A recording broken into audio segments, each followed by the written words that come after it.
سقطة إعلامية كبيرة جدا صدرت من الإعلامي المخضرم عمرو أديب في حق مصر وشعبها. عمرو أساسا بيشتغل على كل الأحداث اللي بتدور في مصر. طلع عمرو أديب بيتكلم عن الوضع الاقتصادي في مصر وعن أزمة انقطاع التيار الكهربائي بسبب تخفيض الأحمال وعن احتقان الشارع المصري بسبب تخفيض الأحمال وقطع التيار الكهربائي اللي بيسبب أزمات كتيرة جدا. واتكلم عمرو ان الناس مضغوطة والناس واقفة جنب البلد. لما يطلع عمرو أديب يقول الوطنية ما بتأكلش عيش، كلمة ما يصحش تتقال في حق شعب مصر.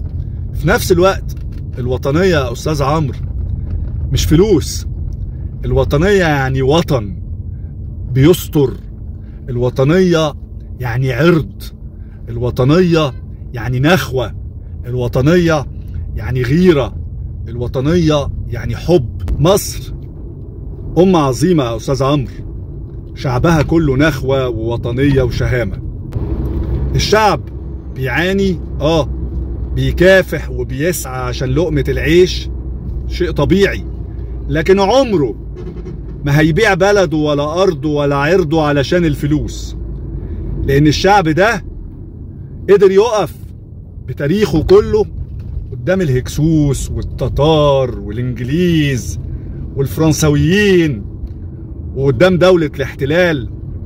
شعب مهما اشتدت بيه الظروف قوي، عنده عزيمة وإصرار ووطنية وحب وشغف وغيرة على البلد دي. حاجات يا عمر الفلوس ما تشتريها. الفلوس تقدر تجيب عربية، تجيب شقة، لكن عمرها ما بتشتري أصل. والشعب المصري شعب أصيل يا عمرو. اقرأ التاريخ واعتذر لمصر وشعبها على الجملة الغير موفقة اللي انت قلتها.